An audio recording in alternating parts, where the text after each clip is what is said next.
ಶುಭೋದಯ. ಶಿವಶಕ್ತಿ ಜ್ಞಾನ ಮತ್ತು ಶಕ್ತಿಯ ದರ್ಶನ ವಿಶೇಷ ಕಾರ್ಯಕ್ರಮಕ್ಕೆ ತಮ್ಮೆಲ್ಲರಿಗೂ ಆತ್ಮೀಯ ಸ್ವಾಗತ ಹೇಳ್ತಾ ಇರೋದು ನಾನು ಅನುಷಾ. ಮೊದಲನೇ ಬಾರಿ ನಮ್ಮ ಚಾನಲ್ ವೀಕ್ಷಿಸ್ತಾ ಇರೋದು ಅಂತಂದರೆ ಚಾನಲ್ನ ಈಗಲೇ ಸಬ್ಸ್ಕ್ರೈಬ್ ಮಾಡಿ, ನಮ್ಮ ವೀಡಿಯೋಸ್ನ ಲೈಕ್ ಮಾಡಿ. ಕಾರ್ಯಕ್ರಮದಲ್ಲಿ ನಮ್ಮ ಜೊತೆಲಿದ್ದಾರೆ ಈಶಾನ್ಯ ಕಾಳಿ ಉಪಾಸಕರಾಗಿರುವಂಥ ಶ್ರೀಯುತ ಪ್ರವೀಣ್ ದೀಕ್ಷಿತ್ ಗುರುಜಿಯವರು. ಗುರುಗಳನ್ನ ಕಾರ್ಯಕ್ರಮಕ್ಕೆ ಬರ್ಮಾಡ್ಕೊಳ್ಳೋಣ. ನಮಸ್ತೆ ಗುರುಗಳೇ, ಕಾರ್ಯಕ್ರಮಕ್ಕೆ ಆತ್ಮೀಯ ಸ್ವಾಗತ. ನಮಸ್ಕಾರ. ಯಾ ದೇವಿ ಸರ್ವಭೂತೇಷು ಶಿವಶಕ್ತಿ ರೂಪೇಣ ಸಂಸ್ಥಿತ ನಮಸ್ತಸ್ಯೈ ನಮಸ್ತಸ್ಯೈ ನಮಸ್ತಸ್ಯೈ ನಮೋ ನಮಃ. ಇನ್ನು ಗುರುಗಳ ಒಂದು ಸಾರಥ್ಯದಲ್ಲಿ ವಿಶೇಷವಾಗಿ ಆಷಾಢ ಮಾಸದಲ್ಲಿ ಕಾಶಿಯ ಪ್ರವಾಸ ಇದೆ. ಗಿರಿಜಾ ಕಲ್ಯಾಣೋತ್ಸವ ಕಾರ್ಯಕ್ರಮ ಕೂಡ ನಡೀತಾ ಇದೆ ಆಗಸ್ಟ್ 1ರಿಂದ ಆಗಸ್ಟ್ 3ನೇ ತಾರೀಕುವರೆಗೂ. ಇದರಲ್ಲಿ ನೀವು ಕೂಡ ನೇರವಾಗಿ ಕುಟುಂಬ ಸಮೇತ ಪಾಲ್ಗೊಳ್ಳುವಂಥ ಒಂದು ಸುವರ್ಣ ಅವಕಾಶ ಇದೆ. ಇದೆಲ್ಲದ್ರ ಬಗ್ಗೆ ಕೂಡ ಹೆಚ್ಚಿನ ಮಾಹಿತಿ ಪಡೆದುಕೊಳ್ಬೇಕು ಅಂತಂದರೆ ಸ್ಕ್ರೀನ್ ಮೇಲೆ ಸಂಖ್ಯೆಗಳು ಬರ್ತಾ ಇದೆ, ಕರೆ ಮಾಡಿ ಮಾಹಿತಿಯನ್ನು ಪಡೆದುಕೊಳ್ಬೋದು. ಗುರುಗಳೇ, ಸಾಕಷ್ಟು ನಮಗೆ ಲಗ್ನದ ವಿಚಾರವಾಗಿ ತಿಳಿಸ್ಕೊಡ್ತಾ ಬಂದಿರೋ ಕಳೆದ ಸಂಚಿಕೆಗಳಿಂದ ಇವತ್ತಿನ ಕಾರ್ಯಕ್ರಮದಲ್ಲಿ ಈ ಕರ್ಕಾಟಕ ಲಗ್ನದವರ ಒಂದು ಸ್ವಭಾವ ಆಗಿರ್ಬೋದು, ವ್ಯಕ್ತಿತ್ವ ಆಗಿರಬಹುದು, ಜೊತೆಗೆ ಯಾವ ದೇವರ ಆರಾಧನೆ, ಯಾವ ಸಂದರ್ಭದಲ್ಲಿ ನದಿ ಸ್ನಾನ ಮಾಡಬೇಕಾಗತ್ತೆ, ಇದೆಲ್ಲದ್ರ ಕುರಿತಾಗಿ ಇವತ್ತಿನ ವಿಡಿಯೋದಲ್ಲಿ ವೀಕ್ಷಕರಿಗೆ ತಿಳಿಸ್ಕೊಡಿ. ಖಂಡಿತ. ರಾಶಿಗಳಲ್ಲಿ ಕಟಕ ರಾಶಿ, ಕಟಕ ಲಗ್ನ ಬಹಳ ವಿಶೇಷವಾಗಿ ನಾವು ವಿವರಣೆಯನ್ನು ತಗೊತಾ ಬರ್ತಾ ಇದ್ದೀವಿ. ಕಟಕ ರಾಶಿಯವ್ರನ್ನೇ ನಾವು ವೀಕ್ಷಣೆಯನ್ನು ಮಾಡಿದಾಗ ಕಟಕ ರಾಶಿಗೆ ಅಧಿಪತಿ ಯಾರು ಅಂದಾಗ ಚಂದ್ರ. ಕಟಕ ರಾಶಿಗೆ ಚಂದ್ರ ಅಧಿಪತಿ ಆದರೂ ಅವರ ಮನಸ್ಸು ಸದಾ ಚಂಚಲವಾಗೇ ಇರುತ್ತೆ. ಯಾಕೆ ಅಂದಾಗ ಏಕಚಿತ್ತದಲ್ಲಿ ಅವರು ಯಾವ ಕೆಲಸವನ್ನು ಮಾಡಲ್ಲ. ಮಾಡಲೋ ಬೇಡವೋ, ಹೋಗ್ಲಾ ಬೇಡವಾ ಅನ್ನೋ ರೀತಿ ಎರಡು ಮನಸ್ಸು, ದ್ವಿಮನಸ್ಸಿನಿಂದಲೇ ಕೆಲಸ ಕಾರ್ಯಗಳನ್ನು ಪ್ರಾರಂಭ ಮಾಡ್ತಾರೆ. ಆಗಲಿ ಅವರಿಗೆ ಆ ಮನಸ್ಸಿರುತ್ತೆ. ಅವರ ಒಂದು ಚಂದ್ರ ನೀಚನಾಗಿದ್ದಾಗ ಅವರ ಮನೋಭಾವನೆ ಆಗಿರುತ್ತೆ, ಪರವಾಗಿಲ್ಲ. ಅದೇ ರೀತಿಯಾಗಿ ನಮ್ಮ ಜೊತೆಯಲ್ಲಿರ್ತಾರಲ್ವ ಅವ್ರಿಗೂ ಕೂಡ ಅವ್ರು ಏನು ಮಾಡ್ತಾರೆ ಅಂದರೆ ಅವ್ರು ಹೇಳ್ತಾರೆ, ಇವತ್ತು ನಾನು ಯಾವುದೋ ಒಂದು ಕೆಲಸಕ್ಕೆ ಹೋಗ್ತಾ ಇದ್ದೀನಪ್ಪ ಅಂದಾಗ, ಆಗಲ್ಲ ಬಿಡು, ನನಗೆ ಅದರ ಆತ್ಮವಿಶ್ವಾಸ ಇಲ್ಲ ಅಂದ್ಬಿಡ್ತಾರೆ. ಅಂದರೆ ಅವರ ಒಂದು ಆತ್ಮವಿಶ್ವಾಸವನ್ನೂ ಕೂಡ ಇವರು ಕಳೀತಾರೆ. ಅದು ಇವರಿಗೆ ಮೈನಸ್, ಕಟಕ ರಾಶಿಯವ್ರಿಗೆ. ಅದಕ್ಕೋಸ್ಕರವಾಗಿ ನಾನು ಕಟಕ ರಾಶಿ ಆಗಿರಲಿ, ಕಟಕ ಲಗ್ನದವರಾಗಿರಲಿ, ಲಗ್ನಕ್ಕೆ ಚಂದ್ರರಾಗಿರೋದರಿಂದ ಯಾರಿಗೆ ಚಂದ್ರ ನೀಚನಾಗಿರ್ತಾನೆ, ನೀವು ಯಾರನ್ನು ಆರಾಧನೆ ಮಾಡಬೇಕು ಅಂದರೆ ಶಿವನನ್ನು ಆರಾಧನೆ ಮಾಡಬೇಕು. ಅದರಲ್ಲಿ ವಿಶೇಷವಾಗಿ ಸೋಮವಾರದಂದು ಅನ್ನವನ್ನೇ ತಿನ್ನಬಾರ್ದು. ನೀವು ಯಾರು ಕಟಕ ರಾಶಿಯವರಿಗೆ ಚಂದ್ರ ನೀಚನಾಗಿರ್ತಾನೆ, ನೀವು ಜಾಸ್ತಿ ಅನ್ನವನ್ನು ಇಷ್ಟಪಡ್ತೀರ. ಆ ಅನ್ನವನ್ನು ನೀವು ಎಷ್ಟು ತಿಂತಾ ಇರ್ತೀರ, ಅದರಲ್ಲೂ ರಾತ್ರಿ ಹೊತ್ತು ಅನ್ನವನ್ನು ತಿಂದಾಗ ನಿಮ್ಮ ಮನಸ್ಸು ಸದಾ ಚಂಚಲವಾಗೇ ಇರುತ್ತೆ. ಅದಕ್ಕೋಸ್ಕರವಾಗಿ ಯಾವುದೇ ಕಾರಣಕ್ಕೂ ಸೋಮವಾರದಂದು ನೀವು ಅನ್ನವನ್ನು ತಿನ್ನಬಾರ್ದು. ಆಗ ಆ ಚಂದ್ರನ ಪ್ರಮಾಣ ಕಮ್ಮಿ ಆಗ್ತಾ ಹೋಗುತ್ತೆ. ಮತ್ತು ಆಶ್ಲೇಷ ನಕ್ಷತ್ರ ಅಂತ ಹೇಳ್ತೀವಿ, ಪುಷ್ಯ ನಕ್ಷತ್ರ ಅಂತ ಹೇಳ್ತೀವಿ.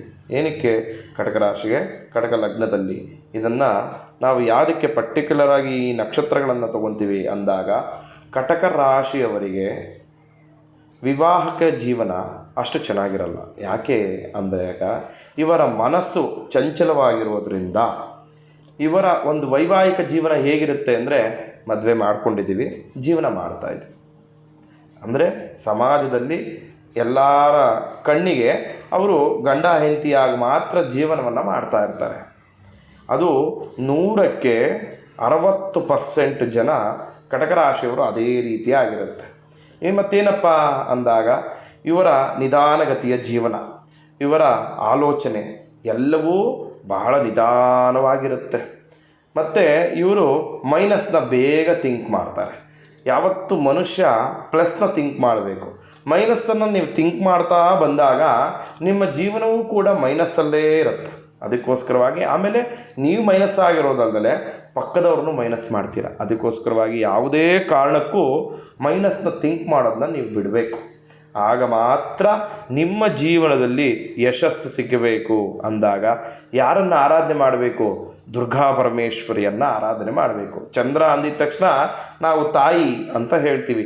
ಅಮ್ಮನವರ ಅನುಗ್ರಹ ಸಿಗಬೇಕು. ಯಾರಿಗೆ ಚಂದ್ರದಶೆ ಪ್ರಾರಂಭನಾ, ನಿಮ್ಮ ತಾಯಿಯ ಕಣ್ಣಲ್ಲಿ ಒಂದು ಹನಿ ಕೂಡ ನೀರು ಬರೆಸಬಾರ್ದು. ನೀವು ಯಾವ ತಾಯಿಯ ಅಂದರೆ ತಾಯಿ ಸಮಾನರಾದವರಿಗೆ ನೀವು ನೋವು ಮಾಡಿದ್ರಿ ಅಂದರೆ, ಅದರಲ್ಲೂ ಈ ಕಟಕ ರಾಶಿಯವರು, ಕಟಕ ಲಗ್ನದವರು ತಾಯಿಯನ್ನು ನೋವು ಮಾಡಿದಾಗ ನಿಮ್ಮ ಜೀವನ ಹೇಗಿರುತ್ತೆ ಅಂದರೆ ಬಹಳ ಬಹಳ ಕಷ್ಟವಾಗಿರುತ್ತೆ. ಅದಕ್ಕೋಸ್ಕರವಾಗಿ ಆ ತಾಯಿ ಸಮಾನವಾದವರನ್ನು ಎಷ್ಟು ಪೂರ್ಣವಾಗಿ ನೀವು ಅವರನ್ನು ನೋಡ್ಕೊತೀರಾ, ಅವರ ಒಂದು ಜೀವನದಲ್ಲಿ ಯಶಸ್ಸು ಕಟ್ಟಿಟ್ಟ ಬುತ್ತಿ ಆಗಿರುತ್ತೆ. ಮತ್ತು ಯಾವತ್ತು ಆರಾಧನೆ ಮಾಡಬೇಕು ಅಂದಾಗ ಈ ಕಟಕ ರಾಶಿಯವರು, ಕಟಕ ಲಗ್ನದವರು ಅಮ್ಮನವರನ್ನು ಪೂರ್ಣವಾಗಿ ದಾಸರಾದಾಗ ಮಾತ್ರ ಅವರ ಜೀವನದಲ್ಲಿ ಯಶಸ್ಸು.